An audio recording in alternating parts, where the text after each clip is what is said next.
जो हमने कहा है वो हम करके दिखाएंगे। जो टाइमलाइन दी है उस टाइमलाइन में करके दिखाएंगे।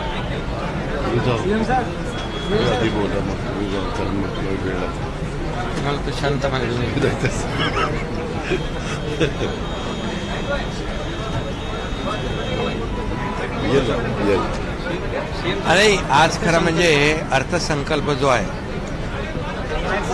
आमचे अर्थमंत्री आणि उपमुख्यमंत्री अजितदादा पवार यांनी सादर केला आहे, तो सर्वसमावेशक आहे। आम्ही सर्वसामान्यांचं सरकार जेव्हा म्हणतो तेव्हा शेतकरी, कष्टकरी, कामगार, महिला भगिनी, युवा, ज्येष्ठ, वारकरी सगळे त्याच्यामध्ये आले।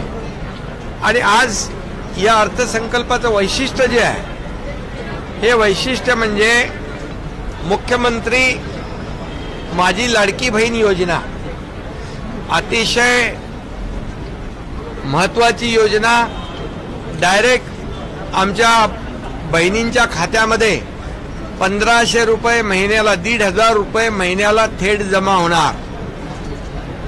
त्याचबरोबर महिलांच्या दृष्टीने सगळ्यात महत्वाचा असतो जेवण बनवायला गॅस। आता त्याच्यामध्ये 3 सिलेंडर वर्षाला, म्हणजे मुख्यमंत्री अन्नपूर्णा योजना आम्ही केली। 3 सिलेंडर ते मोफत आम्ही देणार। त्याच्यामुळे विरोधक गॅसवर आलेले आहेत। आणि तिसरी आमची जी योजना आहे युवकांसाठी, जे मगाशी इथे सांगत होते युवक बेरोजगार आहेत, तुम्हाला मी सांगतो आमचं सरकार आल्यानंतर सरकारी नोकऱ्यांवरचे निर्बंध आम्ही हटवले। जवळपास 1 लाख सरकारी नोकऱ्या आज मुलांना मिळाल्यात। आणि खाजगी कंपन्यांमध्ये स्किल डेव्हलपमेंट, स्टार्टअप आणि इतर माध्यमातून मुख्यमंत्री रोजगार योजना याच्या माध्यमातून जवळपास लाखो लोकांना नोकऱ्या मिळाल्या। तर केसरकर आहेत, जर्मनीमध्ये 4 लाख नोकऱ्यांचा MOU साईन झाला आपल्या राज्य सरकारबरोबर। आणि आता जे बेरोजगार आहेत, सुशिक्षित, त्यांना आम्ही 10,000 रुपये अप्रेंटिसशिप देणार आहोत। हा देखील ऐतिहासिक निर्णय पहिल्यांदा राज्यात होतोय। त्यामुळे बेरोजगार, सुशिक्षित बेरोजगार जे आहेत त्यांना अप्रेंटिसशिप मिळेल, त्यांना नंतर ट्रेंड होऊन नोकऱ्या मिळतील। आणि जे अगोदर सांगत होते लाडली काय बहिणा काहीतरी, उद्धव ठाकरेंनी टीका केली की लाडका भाऊ योजना का नाही राबवत राहिली? नाही, लाडका भाऊ योजना तर आम्ही केली ना, 10,000 रुपये देतोय। पण त्यांनी तर 2.5 वर्ष लाडका बेटा योजना राबवली, त्याचं काय? आणि म्हणून बरोबर आहे ना, लाडका भाऊ पण आम्ही घेतला, 10,000 रुपये देतोय। आणि दुसरा, शेतकऱ्यांसाठी अनेक योजना आम्ही राबवल्या, त्याच्यात मी जात नाही। पण सगळ्यात महत्वाची म्हणजे शेती पंपावर शेती करणारा शेतकरी, मुख्यमंत्री बळीराजा शेती पंप वीज सवलत योजना आम्ही सुरू केली। त्याच्यामध्ये 7.5 HP पर्यंत वापराला वीज बिल माफ, या राज्यातल्या सर्व मुलींचं शिक्षण मोफत, या अशा योजना आज प्रामुख्याने आज आम्ही राबवल्यात आणि निर्णय घेतलाय। आणि मी एवढंच सांगतो की अजितदादांचा अर्थसंकल्प आहे आणि दादा हे वादा को पक्का आहे, मी वरती म्हणालो। त्यामुळे हे सरकार दिलेला शब्द पाळणार आहे। आतापर्यंत हे सरकार जे जे बोललं ते पूर्ण केलेलं आहे। त्यामुळे आम्ही पूर्णपणे अर्थसंकल्पात याची पूर्ण तरतूद करून, पैशाची तरतूद करून ह्या सर्व योजना केलेल्या आहेत। या योजना पूर्णपणे राबवल्या जातील। 5 रुपये दुधाला देखील आम्ही वाढ केलेली आहे। सोयाबीन आणि कापसाला 4,500 कोटीची तरतूद केलेली आहे। आचारसंहितेमुळे ते थांबलं होतं, त्याचंही वाटप होईल। आणि शेतकऱ्यांना काय दिलं म्हणणाऱ्यांना मी सांगू इच्छितो की गेल्या 2 वर्षात आम्ही सर्व नियम निकष बदलले, एनडीआरएफच्या दुप्पट केलं, 2 हेक्टर ते 3 हेक्टर केले, सततच्या पावसाचं नुकसान आम्ही दिलं, 15,000 कोटी रुपये शेतकऱ्यांनी दिलं आणि 6,000 रुपये प्रधानमंत्री, 6,000 रुपये सरकारचे, असे 12,000 रुपये पीक विमा योजना 1 रुपयात, असे 45,000 कोटी रुपये शेतकऱ्यांना देणारं हे आमचं सरकार आहे. हिशोब त्यांनी पाहिजे तर घ्यावा आणि टॅली करावा. फक्त मी तुम्हाला एवढंच सांगतो, जे काय बोलतात खोटून बोला, खोटं बोला पण रेटून बोला. तुम्ही थोडा आम्हाला पण विचारत जा, बाबा सरकारने काय केलेलं आहे. आता खत आणि बियाणावर म्हणतात जीएसटी आहे, आता त्याच्यावर जीएसटी नाहीच आहे खतावर. आणि त्यामुळे जे खोटं बोलतात पण तुम्ही त्याच्यावर विश्वास ठेवून ते लगेच दाखवता आणि खोटं नरेटिव्ह सेट करून ज्यांनी लोकसभेमध्ये काही मतं मिळवली, आता जनता फसणार नाही. आमचा अर्थसंकल्प बघून त्यांचे चेहरे पांढरे फटाक पडले होते, चेहरे उतरले होते, मोठ्या जोशामध्ये आले होते. आता लोकसभा आम्ही जिंकली, अरे विधानसभेमध्ये आज 2 वर्ष जे आम्ही काम केलेलं आहे सरकारने त्याची पोचपावती लोक देतील. काय म्हणाले ते, चादर लोकसभा में चादर फटी क्या? अरे बाबा ऐका, हा ऐका, अरे अरे अरे अरे अरे अरे बाबा ऐका, औरंगजेब आणि याकूब मेमन यांना मनाने ज्यांनी फादर मानले त्यांना चादरीशिवाय काय दुसरं दिसणार. आणि तुम्हाला मी सांगतो की लोकसभेमध्ये काय मिळवलंय त्यांनी. अरे जंग पछाडले मोदीजींना हटवायला, मोदी तिथे प्रधानमंत्री झाले आणि तुम्ही 40-50 वरून 99 वर पोचले. म्हणजे तुम्ही पेढे कसले वाटताय येड्यासारखे, म्हणजे तुम्ही हरले म्हणून पेढे वाटताय का एवढ्या वर्षांनी विरोधी पक्षनेतापद मिळालं म्हणून पेढे वाटताय. हसायचं का रडायचं हे समजत नाही आम्हाला. सीएम साहब हिंदी में ब्रीफ आपको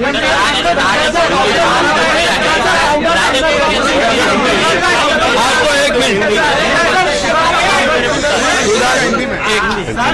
आज का जो अर्थसंकल्प अर्थ मंत्री और उप मुख्यमंत्री मेरे सहयोगी अजीत दादा पवार जी ने जो सादर किया है उनका मैं बहुत बहुत अभिनंदन करता हूँ. ये अर्थसंकल्प जो है सर्व समावेशक है. महिला, युवा, किसान,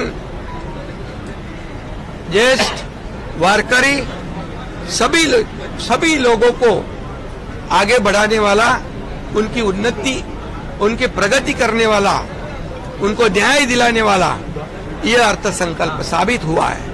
और इसलिए मुख्यमंत्री माझी लाड़की बहन योजना 1,500 रुपया डायरेक्ट डीबीटी वो हमारे बहन के खाते में जाएगा. 3 गैस सिलेंडर, चिंता रहती है ना बहन को, गैस सिलेंडर खत्म हो गया, बढ़ गया, 3 सिलेंडर राज्य सरकार मुफ्त में देगी. और ये सिलेंडर देने की वजह से विपक्ष भी गैस पर आ चुका है और ये भी हमने शुरू कर दी. दूसरी अन्नपूर्णा, मुख्यमंत्री अन्नपूर्णा योजना. तीसरी योजना जो है मुख्यमंत्री युवा प्रशिक्षण योजना. वो कह रहे थे बेरोजगार युवाओं का क्या, उसका भी ख्याल सरकार ने रखा है. 10,000 रुपए अप्रेंटिसशिप उनको मिलेगा. 10 लाख युवक जो देश राज्य में है उनको इसका फायदा होगा और उनको काम मिलेगा, वो ट्रेंड होंगे, वहाँ नौकरी मिलेगी. और नौकरी देने के लिए हमारी सरकार सरकारी नौकरियां भी और प्राइवेट नौकरियां भी जितनी ज्यादा मिले उतनी कोशिश हमारी सरकार कर रही है. चौथी बात, जो किसान जो कृषि पंप से खेती करता है उसको भी बिजली मुफ्त में देने का निर्णय लिया है. 50 लाख किसानों को इसका फायदा होगा. और जो हमारी बेटियां हैं उनके लिए भी मुफ्त में शिक्षण एजुकेशन देने का निर्णय हमारी सरकार ने लिया है. ऐसे कई महत्वपूर्ण निर्णय सरकार ने लिए हैं और इसीलिए मैं इतना ही कहूंगा, ये सर्व समावेशक और ये हमारा अर्थसंकल्प है. कुछ लोग कहते हैं ये चुनावी जुमला है, लेकिन ये चुनावी जुमला नहीं है. ये कोई कहते गाजर है, तो बोले ये महाराष्ट्र विकास का गजर है। ये निश्चय और निर्धार का अर्थ संकल्प है। इतना ही मैं कहूंगा। चादर क्या बोले, चादर तो उनकी फट गई। अरे प्रधानमंत्री बन नहीं पाए, विपक्ष के नेता बन गए, इसलिए पेड़े बांट रहे हैं। हंसना क्या रोना। चद्दर के बारे में मैं इतना ही कहूंगा, मैंने अभी मराठी में कहा है, जो औरंगजेब और क्या नाम उसका याकूब मेमन को दिल से फादर मानते हैं, उनको चादर दिखेगी नहीं तो और क्या दिखेगी। और इसलिए चादर हमारी नहीं, चादर उनकी फटी है। और प्रधानमंत्री मोदी जी बन गए हैं, वो कुर्सी पे बैठ गए, अभी उनकी खुशी में पेड़ा बांट रहे, क्या इनके हारने की खुशी में पेड़ा बांट रहे? इधर आप ही उनको पूछो।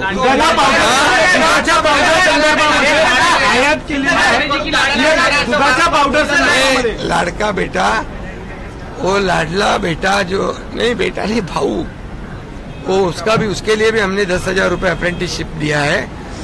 अभी हमने तो उनका भी ख्याल किया है।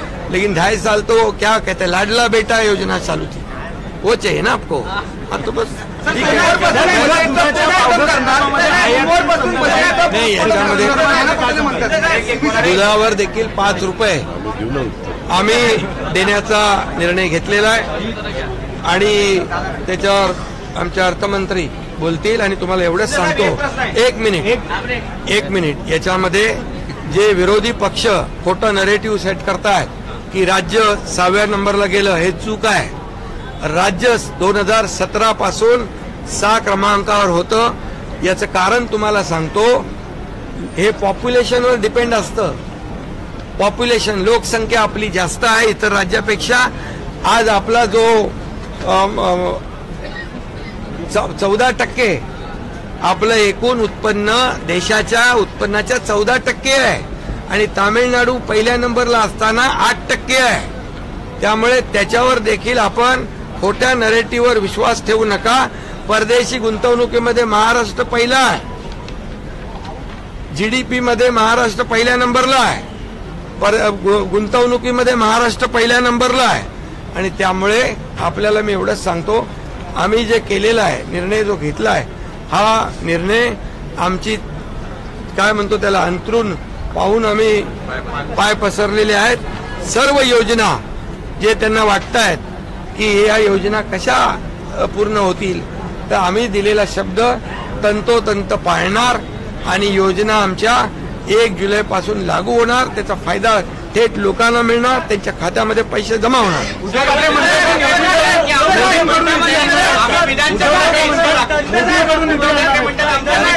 अरे बाबा, तुम्हाला सांगतो, आपली राज्याची आर्थिक परिस्थिती पाहून एकूण राज्याच्या जे आपलं आर्थिक जे स्थूल उत्पन्न आहे त्याच्या 25% आपण कर्ज घेऊ शकतो। आपण 17.8 वर आहोत।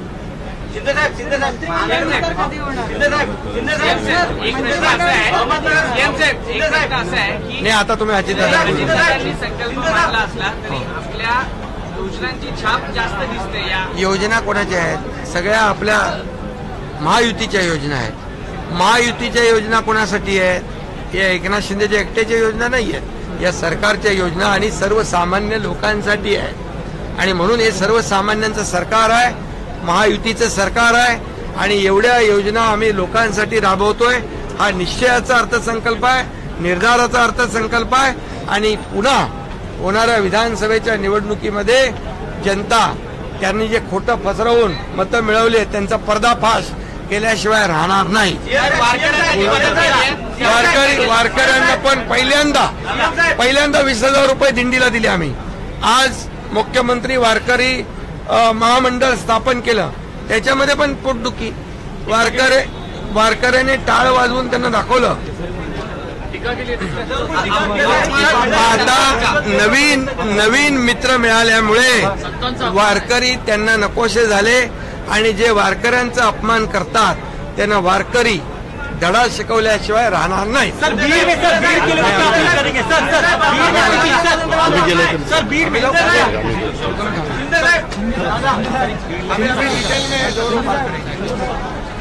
आज आत्ताच देवेंद्र फडणवीसांना अर्जंट नागपूरला जायचं होतं म्हणून ते गेले. मुख्यमंत्र्यांना पण काम आहे, त्याच्यावर ते दोघंही आधी बोलले.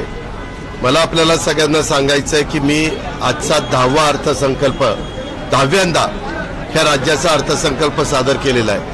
तसा दीपकजींनी 7व्यांदा केलेला आहे. त्याच्यामुळं आम्ही काही याच्यामध्ये नवखे नाहीये. अनेक वर्ष राज्यकारभार पाहत असल्यामुळं उद्याच्याला काही निर्णय घेतल्यानंतर त्याची अंमलबजावणी करण्याच्या करता तेवढी क्षमता आपल्या राज्याच्या मध्ये आहे का, तेवढे फंड्स आपल्याकडे आहे का, त्याच्यामध्ये केंद्र सरकारने सगळ्या राज्यांना घालून दिलेले 3% बाहेर जायचं नाही, त्याच्या आतमध्ये ह्या सगळ्या गोष्टी बसतायत का, ह्या सगळ्याचा विचार करून हा अर्थसंकल्प मी आणि वरच्या सभागृहात दीपकजींनी सादर केलेला आहे. मी आपल्याला सगळ्यांना सांगेन, अनेक दिवस आमच्या मनात होतं शेतकऱ्यांना वीज माफी द्यायची. आज गरीब शेतकरी, अल्पभूधारक, अत्यल्पभूधारक, लहान शेतकरी ह्याला आम्ही 7.5 हॉर्सपॉवर पर्यंत, 1 हॉर्सपॉवर पासून 7.5 हॉर्सपॉवर पर्यंत विजेच्या बाबतीत माफी दिलेली आहे. यामध्ये आम्ही मुख्यमंत्री माझी बहीण योजना ह्या सगळ्या गोष्टी करताना जिथं आता वीज बिल माफ केलेलं आहे त्याच्यावर त्यांना काही पैसे द्यायचा प्रश्न येत नाही, पण ज्यांना लाभ द्यायचा आहे तो लाभ कुणाच्याही हातामध्ये ते पैसे जाणार नाही. तर त्या लाभार्थीच्या डीबीटीमध्ये अकाउंटला हे पैसे जाणार आहेत. एवढी पारदर्शकता आपण त्याच्यामध्ये ठेवलेली आहे. आणि एकंदरीतच लोकांच्या मध्ये वावरत असताना माझा दूध उत्पादक शेतकरी अडचणीत वाटला, त्याला आपण चांगल्या प्रकारची मदत पुन्हा 5 रुपये प्रति लिटर गाईच्या दुधाला, दुसऱ्या कुठल्या दुधाला नाही, गाईच्या दुधाला ही आपण दिलेली आहे. युवा कार्य प्रशिक्षण, बरेच तरुण मुलांना नोकऱ्या मिळत नाही, ते कोर्स करतात किंवा ग्रॅज्युएट होतात, डिप्लोमा होतात, पण त्यांना अनुभव नसतो, तर त्यांना अप्रेंटिसशिप कुठंही करण्याच्या करता राज्य सरकार 10,000 रुपये महिना तिथं देणार आहे. आणि एकदा वर्षभर त्यांनी अप्रेंटिसशिप पूर्ण केल्यानंतर त्याला एकतर अनुभव येईल, तो स्वतःच्या पायावर उभा राहील, किंवा तो चांगल्या पद्धतीनं त्याला कुठं नोकरी देखील मिळेल. अशा पद्धतीनं दरवर्षी 10 लाख मुलांना ती संधी देण्याचा निर्णय आम्ही आज घेतलाय. त्याच्यामध्ये कापूस सोयाबीनचा आता तुम्हाला माझ्या आधी मान्यवरांनी सांगितलेलं आहे.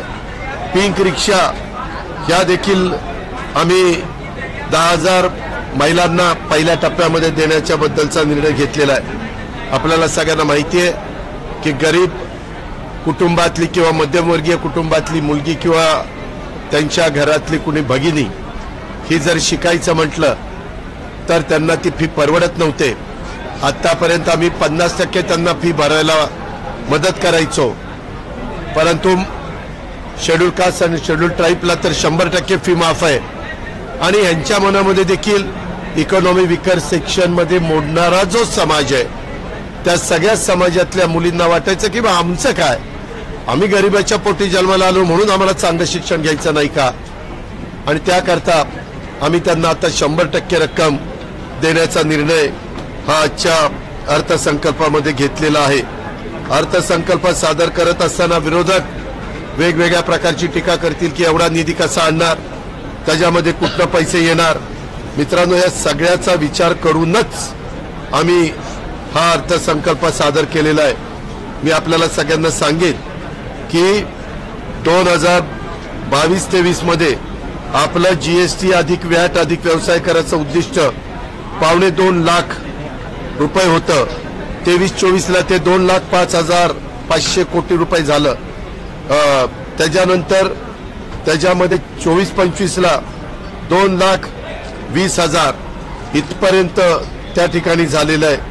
अशा प्रकारे ती रक्कम वाढते. आताही आपला वाढीचा दर हा जवळपास म्हणजे राज्य सरकारचा आहे वार्षिक वाढीचा दर हा 18.5% आहे आणि केंद्राचा वाढीचा दर हा 11.5%. केंद्राच्या वाढीमध्ये जर देशाचा विचार करता जी काही रक्कम त्यांच्याकडे जमा होती, आता समजा त्यांची 23-24ला 20,16,272 कोटी जमा झाले, त्याच्यामध्ये एकट्या तुमच्या माझ्या महाराष्ट्राचा हिस्सा हा 15.9%, म्हणजे थोडं कमी 16% होता. आपण 3,20,000 कोटी रुपये त्याच्यामध्ये जीएसटी मध्ये आपल्याकडे जमा झाले आणि दरवर्षी आपलं उद्दिष्ट हे जवळपास 50 ते 60,000 कोटीनं वाढतंय. त्याच्यावर हा निधी उभा करत असताना हा फार जीएसटी ही आमची जमेची बाजू आहे. त्याचबरोबर वॅट असेल, प्रोफेशनल टॅक्स असेल, त्याच्यामध्ये व्यवसाय कर असेल, ह्याच्यामध्ये देखील दरवर्षी आपल्याकडे वाढ होतीये. त्याचा विचार सगळ्याचा साकल्याने करूनच आणि केंद्र सरकारने जे 3% मर्यादा दिलेली आहे की तुम्ही 3% पर्यंतच कर्ज उचलू शकता सगळ्याच भारतातल्या राज्यांना, त्याच्यामध्ये आपण त्याच्या आतमध्येच आहोत या प्रकारे. आणि आज अर्थसंकल्पामध्ये काही रक्कम कमी वाटत असली तरी माझी 7 तारखेला का 9 तारखेला पुरवणी मागणी मी सादर करणार आहे. त्याच्यामध्ये आम्ही ती रक्कम दाखवणार आहे. त्याच्यानंतर पुन्हा डिसेंबरला आम्हाला संधी आहे. अशा पद्धतीच्या संध्या सातत्याने असतात. केंद्रामध्ये देखील आमच्या विचाराचं सरकार आहे. यंदा 15वा वित्त आयोग संपलेला, आता 16वा वित्त आयोग सुरू होतोय. 16व्या वित्त आयोगामध्ये देखील भरीव अशा प्रकारची मदत ही राज्य सरकारला मिळणार आहे. त्याच्यातनं पण आपल्याला निधी उपलब्ध होणार आहे. अशा प्रकारे ह्या सगळ्या जे काही घोषणा केल्या त्या घोषणेची अंमलबजावणी करण्याकरता कुठल्याही प्रकारे निधीची कमतरता भासणार नाही. उलट आम्ही ठाणे, बृहन्मुंबई आणि नवी मुंबई इथं पेट्रोलचा दर राज्यातल्या इतर भागाच्या पेक्षा जास्त होता, डिझेलचा दर जास्त होता, तर आम्ही तिथला पेट्रोलचा दर आता 65 पैसे कमी केलाय आणि राज्याबरोबर त्यांना आणलंय. आणि डिझेलचा दर 2 रुपये 7 पैसे प्रति लिटर अशा प्रकारचा कमी केलाय आणि तिथं इतरांच्या बरोबर त्यांना आणलंय. ते पण बऱ्याच दिवसाची त्यांची मागणी होती. असे अनेक चांगल्या बाबी या अर्थसंकल्पाच्या निमित्तानं शेतकरी, महिला, वारकरी, युवा, त्याच्यामध्ये ह्या सगळ्या घटकाला, समाजातल्या गरीब घटकाला जास्तीत जास्त न्याय देण्याचा प्रयत्न हा महायुतीच्या सरकारने एकनाथराव शिंदेच्या नेतृत्वाखाली अर्थसंकल्प सादर करत असताना घेतलेला आहे. आणि त्याची सगळ्याची अंमलबजावणी व्यवस्थितपणे होईल अशा प्रकारची खबरदारी, अशा प्रकारचा निर्धार आम्ही सगळ्यांनी करूनच हा अर्थसंकल्प महाराष्ट्राच्या जनतेच्या समोर मांडलेला आहे.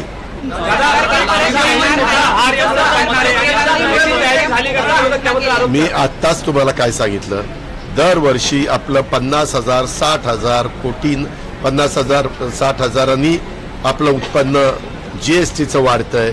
इथं आकडे आहेत सगळे. त्याच्या संदर्भामध्ये देशाच्या जेवढं कलेक्शन आहे त्याचं 16% कलेक्शन एकट्या महाराष्ट्राचं आहे. त्याच्यामुळे महाराष्ट्राला जेवढं कलेक्शन आहे त्याचा निम्मा पैसा तर आपल्याला जीएसटीनं परत येतोच. ती कुठली अडचण आपल्याला त्या ठिकाणी येत नाही. आणि बाकीच्या संदर्भात आम्ही इथं कुठेही वेडेवाकडे प्रकार होऊ नये म्हणून डीबीटी केलेलं आहे. डायरेक्ट त्या आधार कार्डशी आम्ही लिंकअप करणार आहे. ज्या महिलांना आम्हाला ही मदत करायची आहे ते आधार कार्डशी लिंकअप गॅस सिलेंडर द्यायचा, ते गॅस सिलेंडर देणार नाही. गॅस सिलेंडरच्या रक्कम जी काही 3 सिलेंडरची असेल ती त्या भगिनीच्या अकाउंटला जाणार आहे. एकाने बोलणार नगर महानगरपालिकेचे आयुक्त संतोष जावडे 9,30,000ची लाचची मागणी करतात, 8 लाखाची मागणी स्वीकारतात. असल्या बाबतीमध्ये कडक कारवाई केली जाईल. त्याच्यामध्ये अँटी करप्शन ब्युरोला सांगितलेलं आहे, ते त्याचा तपास करतायत. त्याच्या संदर्भात विश्वास नांगरे पाटलांशी आमचं बोलणं झालेलं आहे. त्यांची टीम तिथं गेली, बाकीच्यांच्याकडनं पण माहिती घेत आहेत. असे कुणाच्याही प्रकारचे लाड पुरवले जाणार नाही. जे चुकीचं करेल जे भ्रष्टाचार करतील त्यांच्यावर ऍक्शन घेतली जाईल. मध्य प्रदेशच्या धर्तीवरची लाडकी बहीण योजना आणली आहे. साधारण किती तरुणींना त्याचा लाभ होईल आणि किती निधीची तरतूद किती वेळासाठी केली गेली?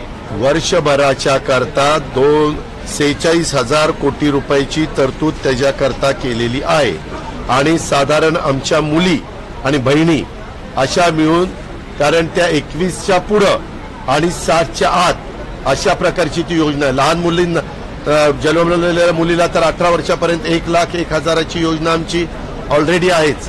त्या मधल्या मुलींच्या करता आणि आमच्या भगिनींच्या करता ही योजना आम्ही दिलेली आहे, मुख्यमंत्री माझी बहीण योजना, आणि त्याच्यामध्ये 46,000 कोटी आणि साधारण 2,50,00,000 ते 40,00,000 असा आमचा अंदाज आहे. आणि ते देताना काही श्रीमंतांना ते मिळणार नाही. ज्या गरीब भगिनी आहेत त्याच्या संदर्भामध्ये ज्यांच्याकडे गाडी, 4चाकी गाडी वगैरे असेल, जे इन्कम टॅक्स भरत असतील त्यांना त्या ठिकाणी मिळणार नाही. जे नोकरीला असतील त्यांना त्या ठिकाणी मिळणार नाही. जे गरीब महिला आहेत की ज्यांचं ओढाताण होते ते सिलेंडर आणू शकत नाही, अशांना ही मदत आहे. तुम्ही म्हणालात की डिसेंबरमध्ये सुद्धा आम्हाला संधी आहे अर्थसंकल्प लागू करण्याची, परंतु विरोधक तर म्हणतायत की तुमचं सरकारच येत नाही. त्यांचं सरकार, पोकळ घोषणा एक मिनिट, त्यांचं सरकार येणार हे कुणी त्यांना ज्योतिषांनी सांगितलं? त्याच्यामध्ये आम्हाला वाटतं आमचं सरकार येणार. आता फक्त अर्धा टक्काच फरक होता. आणि तुम्हाला माहितीये कशा पद्धतीनं हे नरेटिव्ह, फेक नरेटिव्ह सांगण्यात आले. काय सांगण्यात आलं की बाबा संविधान बदलणार. हे आमच्या बॅकवर्ड क्लासमध्ये इतकं पर्क्युलेट केलं. आम्ही सांगत होतो अरे चंद्र सूर्य आहे तोपर्यंत नाही बदललं जाणार. एनडीएच्या मीटिंगमध्ये तिथं संविधान ठेवलं. पहिल्यांदा पंतप्रधानांनी संविधानाचा नमस्कार केला. शपथविधीला तिथं संविधान, तिथं मान त्या ठिकाणी ठेवलेलं, संविधान दिन साजरा केला. पण फेक नॅरेटिव्ह डेव्हलप करण्याच्या करता ते यशस्वी झाले. त्याच्यात आम्ही कमी पडलो. त्याच्या संदर्भामध्ये त्याला आमच्या आदिवासीमध्ये देखील ते पर्क्युलेट झालं. काहींना वाटलं की समान नागरिक कायदा येणार, सगळ्यांचं आरक्षण काढून टाकणार, अमुक होणार तमुक होणार. अल्पसंख्याक समाजाला वाटलं की आता आपला एक तर मताचा अधिकार काढून घेतील किंवा आपल्याला आता गोळा करतील. आणि ते सीएचं नाही का बाहेरच्या आपण आतमध्ये आणणार आहोत तसं आपल्याला बाहेर पाठवणार. अशा पद्धतीनं त्यांच्यात पण नरेटिव्ह फेक करण्याचा प्रयत्न, सेट करण्याचा प्रयत्न, फेक नरेटिव्ह सेट करण्याचा प्रयत्न झाला. हे आपल्यालाही सगळ्यांना माहिती आहे. त्याच्या मौलाना आझाद मंडळाची यावेळेस आम्ही तरतूद वाढवली. परदेशी जाण्याच्या करता अल्पसंख्याक मुलांचा मुलींचा आम्ही समावेश केला. त्या संदर्भामध्ये कुठेही असं आम्ही, शेवटी राज्य सर्व जाती धर्माच्या लोकांच्या करता करायचं असतं. अर्थसंकल्पामध्ये मी आणि दीपकनी देखील सांगितलं हे शिवशाहू फुले आंबेडकरांच्या विचाराचं राज्य. मी त्याच दिवशी प्रेसमध्ये चहापानाचा कार्यक्रम होता त्यावेळेस सांगितलं की मनुस्मृतीच्या बद्दल आमची काय भूमिका आहे. आणि तशा पद्धत हेच शिक्षण मंत्री, कुठलाही धडा नाही, काही नाही, दणकून सांगतात श्लोक आहे, अमक आहे, तमक आहे. बरं काही लोक ते बघत नाहीत, वाचत नाहीत. त्यांनी ऐकल्यानंतर आणि तुमचे अनेक चॅनल झालेले त्यांनी दाखवल्यानंतर त्या गोष्टी कधी कधी खरा वाटायला लागतात. काय मोठा फटका बसला अशा लोकप्रिय घोषणा केल्या आरोप केला. अजिबात नाही, त्या आरोपात तथ्य नाहीये. आम्ही नेहमीच, मी आजपर्यंत अर्थसंकल्प सादर करत असताना जे काही आपल्याला परवडेल, मागे देखील आम्ही 2 महिन्याच्या करता दुधाला मदत त्या ठिकाणी केलेली होती. धानाला आम्ही अनुदान दिलं, ते त्यांच्या अकाउंटला जमा झालं. कांदा उत्पादक शेतकऱ्यांना पण आम्ही मदत केली. ज्या वेळेस शेतकरी असेल, गरीब माणूस असेल, तो नैसर्गिक संकटामध्ये अडचणीत येतो, त्यावेळेस सरकारने त्यांना मदत करण्याचा निर्णय घेतलेला आहे आणि त्याची अंमलबजावणी केलेली आहे. आता त्यांना काय आता सांगायचं तर ते हेच सांगणार की आता हेच जर मी त्यांच्या बाजूने अर्थसंकल्प मांडला असता तर असं माझं उदो केला असता. त्यांच्याकडे असताना पण अर्थसंकल्प मांडला त्यावेळेस त्यांनी काय वक्तव्य केली ते तुम्ही बघताय. शेवटी राजकीय क्षेत्रातील लोक, सत्ताधारी पक्षाचे नेतेगण हे अर्थसंकल्पाचं कौतुकच करत असतात आणि विरोधी पक्ष कधीच अर्थसंकल्पाचं कौतुक करणार नाहीत. कारण त्यांना तसं कौतुक केलं तर त्यांना जे साध्य करायचं ते साध्य करू शकत नाही. हा मनुष्य स्वभाव आहे. सरकार पर पहले से ही काफी एक मुद्दा चद्दर लगी बढ़ने खैरात लगी बढ़ने. अरे सांगितलं ना मुख्यमंत्र्यांनी, पुन्हा काही चद्दर ऐसे में जो प्रावधान आपने किया है, काय सरकार पर पहले से ही कर्ज है, ऐसे में जो प्रावधान आपने किया बजट में, उसके लिए पैसे कहाँ से लाएंगे? ये मैंने आपको बताया, मेरे पास जीएसटी का एनुअल कितना पैसा आता है, सेंट्रल को कितना जाता है, वो सब मेरे यहाँ मौजूद है. उसमें हर साल मिनिमम 50,000 से 60,000 करोड़ रुपया इसमें बढ़ जाते हैं. 2,20,000 करोड़ रुपया इसे बढ़ जाते हैं और उसमें कोई दिक्कत नहीं है. आप उसमें फिक्र करने की कोई ज़रूरत नहीं है. पैसा जरूर उसमें मिलेगा और उसमें जीएसटी में मिलेगा, वैट में मिलेगा, प्रोफेशनल टैक्स में मिलेगा और व्यवसाय कर में मिलेगा. और अपने यहाँ हम तो अपने केंद्र सरकार सेंट्रल गवर्नमेंट का वैट का जो उनके यहाँ 11.5% उनको ये मिलता है, ज्यादा पैसा मिलता है. अपने यहाँ 18.5% ज्यादा पैसा मिलता है परसेंटेज में अगर बताया तो. ऐसे है, इसीलिए सब सोचकर हमने ये डिसीजन लिया है. और बाकी की जो भी हमारी जो स्कीम है उसके बारे में भी हम चर्चा करेंगे. जो आउटडेटेड हुई है उसके बारे में भी आगे सोचेंगे, जिसका फायदा सच में गरीब लोगों को होने वाला है. ऐसे ही स्कीम हम रखेंगे. आपने जिक्र किया दादा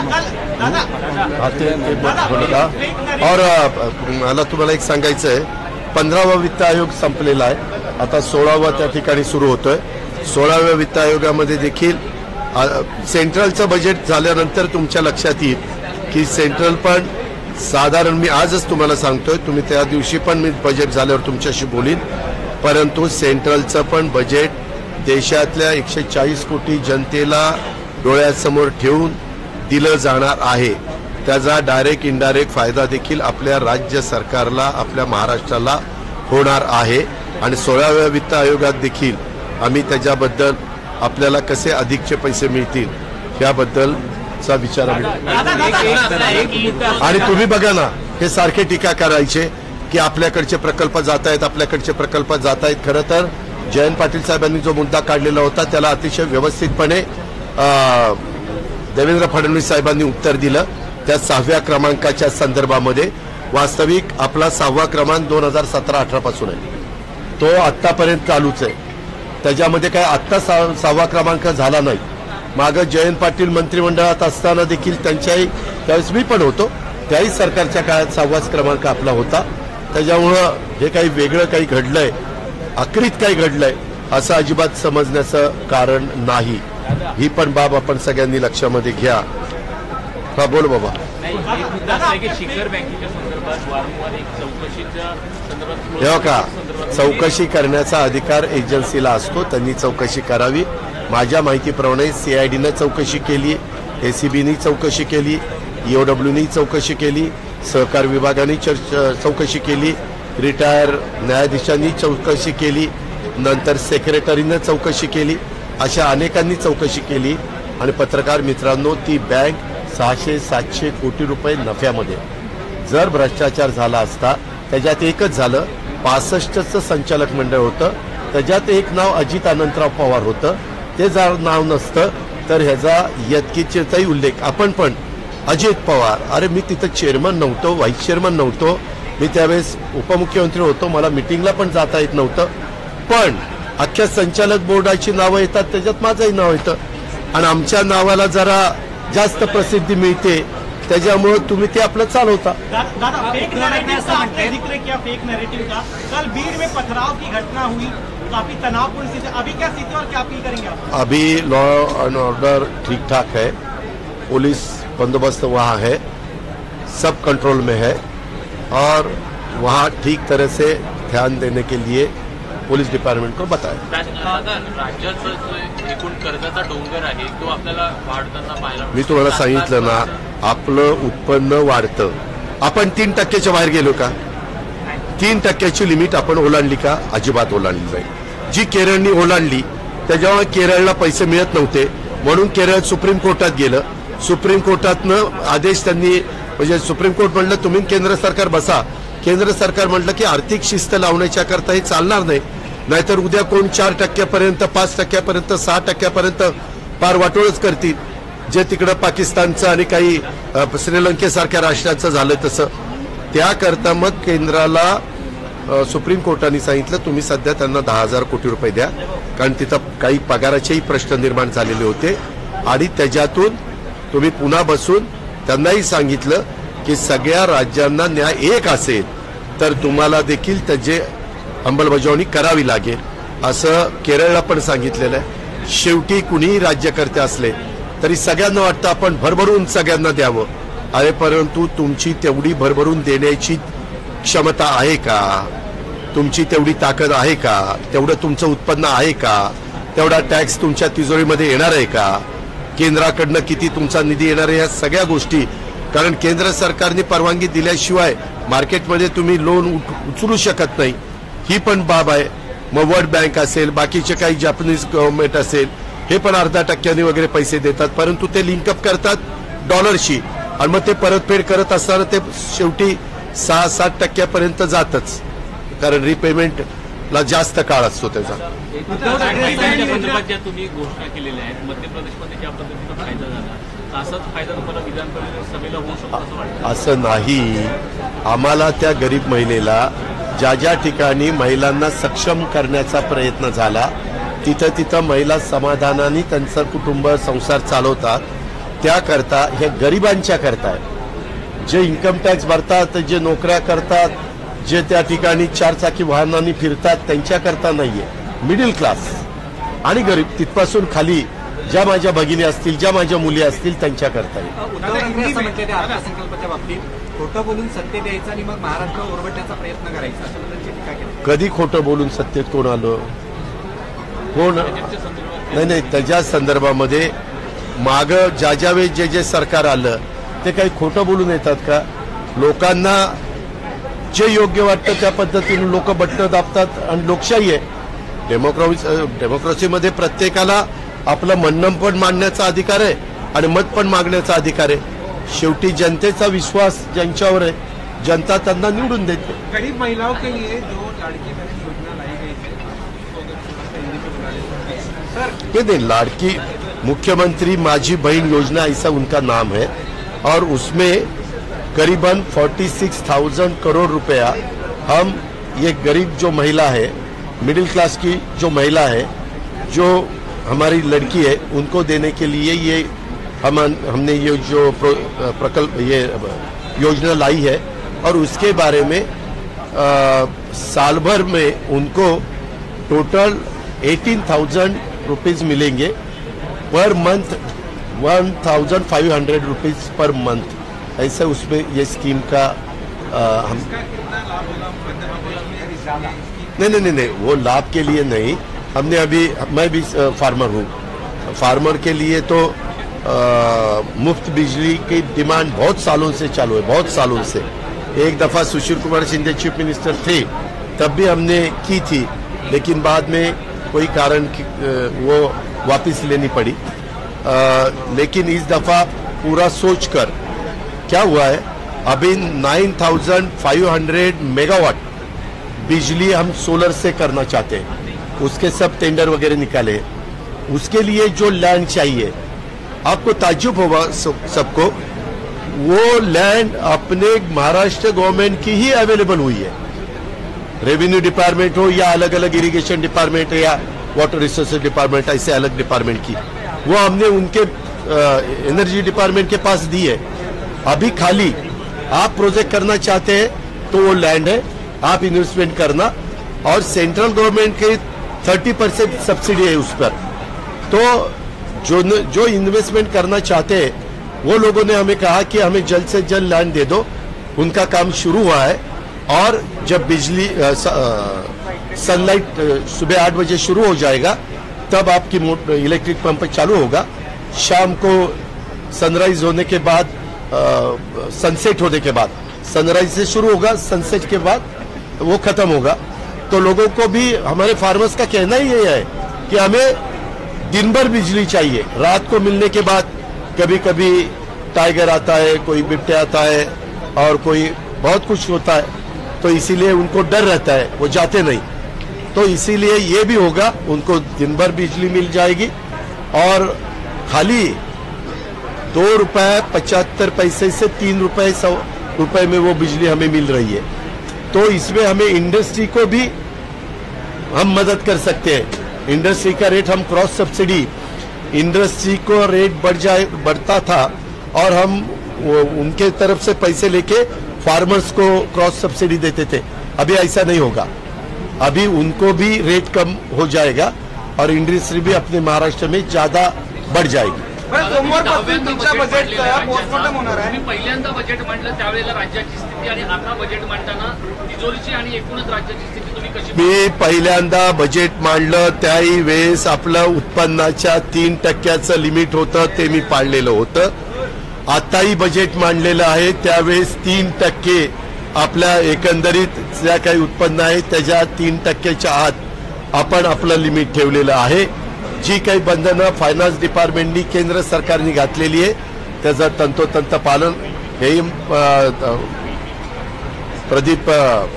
दीपक केसरकर साहेब पण 5 वर्ष आमचे फायनान्स स्टेट मिनिस्टर होते, त्याच्यावर त्यांनाही माहिती आहे, मलाही माहिती आहे। देवेंद्रजी फायनान्स मिनिस्टर होते, एकनाथराव शिंदे पण सिनियर लीडर म्हणून त्यांनाही माहिती आहे। त्याच्यावर फार विचारांती पत्रकार मित्रांनो आणि तुमच्यामार्फत महाराष्ट्रातल्या जनतेला मी सांगेन की तुम्हाला माहिती आहे मी शब्दाचा पक्का आहे, जेवढं आपल्याला पेलवेल, जेवढं आपल्याला भार उचलेल एवढ्याच प्रकारचा निर्धार आम्ही केला आणि तो निर्धाराचा अर्थसंकल्प आम्ही आज राज्याच्या जनतेच्या समोर सादर केला। सोमवारपासून पोस्टमॉर्टम होणार आम्ही करू असं नाना पटोले म्हणतायत।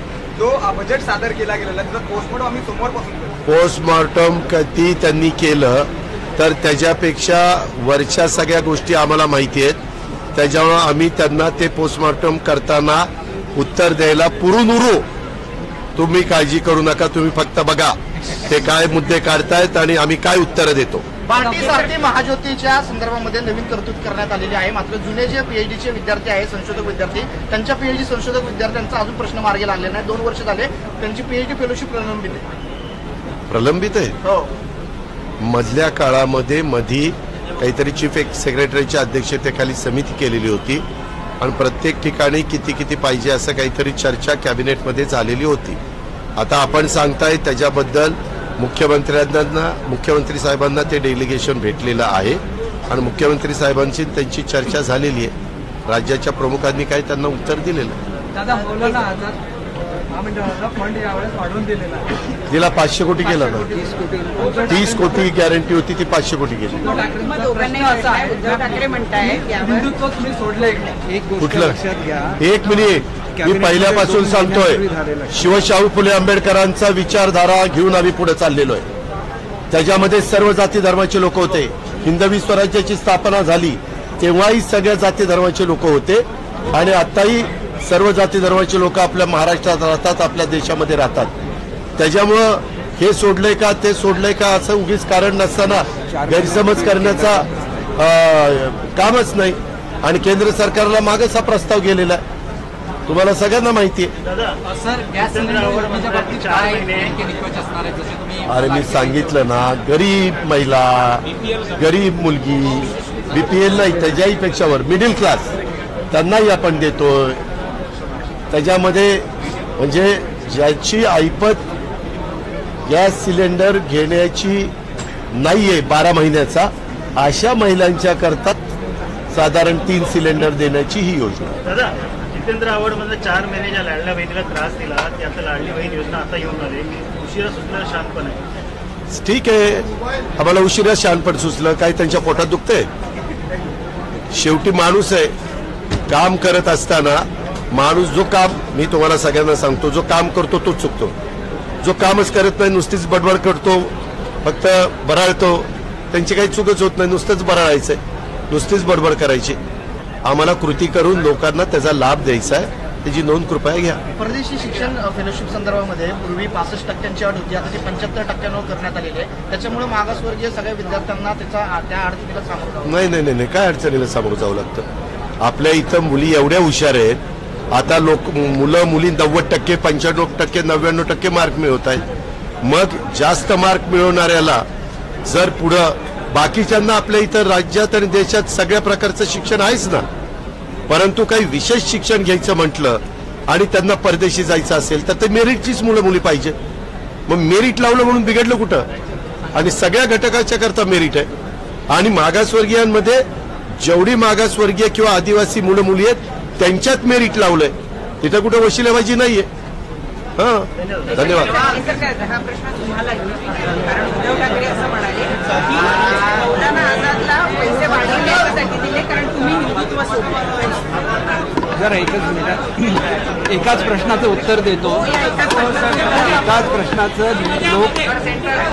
लोकसभेची इलेक्शन आता झाली आहे आणि ते मतासाठी लाचार आहेत. आम्ही मतासाठी लाचार नाही.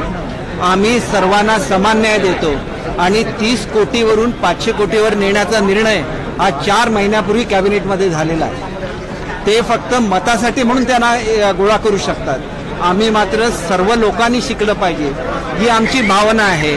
आणि म्हणून एक गोष्ट लक्षात घ्या की 4 महिन्यापूर्वी आम्ही निर्णय घेतला याची माहिती सुद्धा अल्पसंख्याकांना नाही आहे.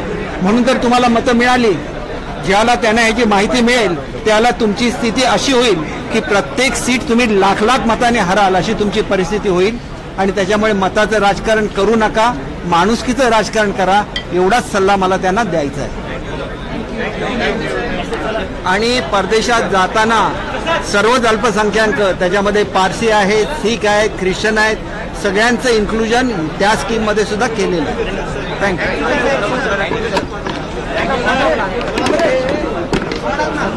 चला हे मुंबई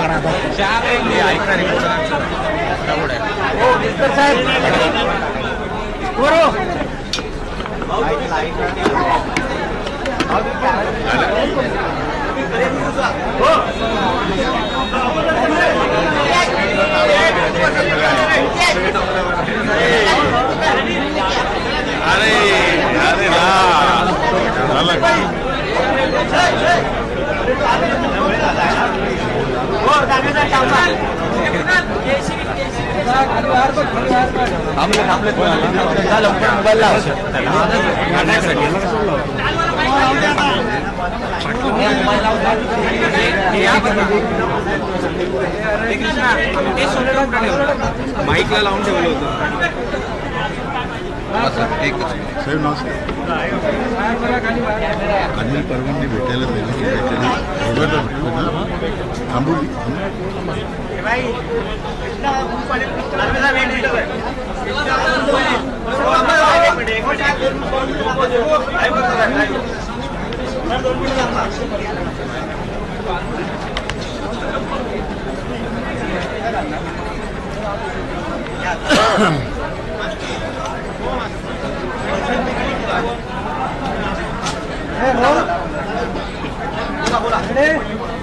राज्याचा खरं तर मूळ अर्थसंकल्प मार्चमध्ये जाहीर झालेला होता. आज अतिरिक्त अर्थसंकल्प जाहीर होताना अनेक पोकळ घोषणा केल्या गेलेल्या आहेत. खरं तर मागच्या